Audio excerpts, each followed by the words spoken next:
7월 9일 KMA 뉴스브리핑입니다. 의사협회와 병원협회 대표가 한방첩약급여화 추진을 중단하라고 한 목소리를 냈습니다. 최대집 의협회장은 어제 열린 범의학계 긴급정책 간담회에서 국민의 생명과 건강을 책임져야 하는 의협은 안정성과 유효성조차 검증되지 않은 비과학적인 한방첩약급여화를 결단코 반대한다고 말했습니다. 또 코로나19 극복을 위해서 의사들에게 최선의 진료 환경을 지원해도 모자랄 판에 정부는 엉터리 시범 사업을 강행하고 있다며 만약 첩약급여화 추진 계획이 통과되면 강력한 수단을 동원해서 투쟁할 것이라고 강조했습니다. 정영호 병협회장도 첩약의 검증 과정을 생략한 채 시범 사업을 서두르는 정부 결정에 의문이 든다고 지적했습니다.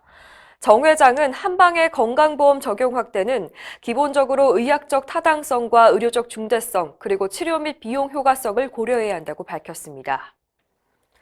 이날 간담회에 참석한 의학계 인사들은 첩약급여화의 문제점을 앞다퉈 쏟아냈습니다. 단국의대 박형욱 교수는 의학은 과학에 기반해야 하는데 한의학만 별도의 기준을 적용하는 순간 한의학의 과학화는 불가능해진다며 결국 한방의 과학화를 방해하는 것은 보건복지부라고 꼬집었습니다. 서울의대 임상양리학과 이형기 교수도 기존 의약품들이 안정성과 유효성 심사 결과에 근거한 적정성 평가를 받은 뒤에야 급여로 인정받는 반면에 첩약은 이 모든 과정이 생략된 채 급여화가 추진되고 있다고 비판했습니다. 또 김대하 의협 대변인은 첩약이 설령 어느 정도 효과가 있다고 가정하더라도 요양급여 원칙에 전혀 부합하지 않는다며 첩약급여화가 당장 치료약이 없어 중대하거나 의학적으로 타당하냐는 질문에 정부가 어떤 답을 할 수 있을지 의문이라고 지적했습니다. 이왕준 병협국제위원장도 코로나19 사태로 필수 의료 요구가 급증하는 시점에서 굳이 첩약급여화를 왜 서둘러야 하는지, 또 사회적 정치적 논리조차 궁색하다고 비판했습니다. 전 세계적으로 코로나19 치료제 렘데시비르의 물량 확보 경쟁이 치열한데요. 우리 정부가 물량을 충분히 확보하지 못했다는 주장이 제기됐습니다. 미래통합당 강기훈 의원에 따르면 질병관리본부가 수입하기로 한 렘데시비르 물량은 5,360명분입니다. 김 의원은 미국 정부는 모든 미국인이 원할 때 언제든지 치료제를 받을 수 있도록 하겠다고 공언한다며 질본의 수입 물량이 적절한지 제대로 검토하고 충분한 치료제를 확보해야 한다고 지적했습니다. 한편 국내 코로나19 확진자는 하루 사이에 50명 늘었습니다. 고양시 원당 성당에서 교인들이 잇따라 감염됐는데요.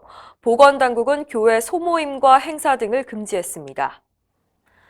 환자를 돌보다 코로나19에 감염돼 목숨을 잃은 고 허영구 원장을 의사자로 지정해야 한다는 청원이 어제 국회에 제출됐습니다. 미래통합당 송원석 의원과 윤두현 의원이 제출한 청원에는 이철우 경북도지사 등 2만 3천 명 가까이 서명했고 통합당 소속 국회의원 13명이 동참했습니다. 고인은 코로나19 확산이 절정에 달했던 지난 2월과 3월 경산에서 내과의원을 운영하면서 활발히 진료 활동을 했는데요. 결국 자신도 감염이 돼서 끝내 사망했습니다. 고 허영구 원장은 코로나19로 사망한 첫 번째 의료인입니다. 요즘 아이들 스마트폰이나 태블릿 PC 많이 보죠. 의협이 영유아들의 적정 사용 시간을 제시했습니다. 의협 의료정책연구소 권고안에 따르면 취약 전 2세에서 5세 영유아는 하루 최대 1시간, 5세에서 8세는 2시간까지만 사용하는 게 바람직합니다. 지나치게 사용하면 중독과 우울증, 자존감 저하 등의 정신건강 문제를 겪을 수가 있습니다. 또 비만과 근골격계 질환이 생길 수 있고 나아가 대인관계에도 문제가 생길 수 있다고 경고했습니다. 이런 상황을 예방하기 위해서는 먼저 부모가 스마트 기기 사용량을 조절하고 아이가 항상 부모와 함께하면서 정해진 시간 안에 적절한 콘텐츠를 선별하는 것이 좋겠습니다. 이상으로 뉴스브리핑을 마칩니다. 자세한 사항은 의협신문을 참고하시길 바랍니다.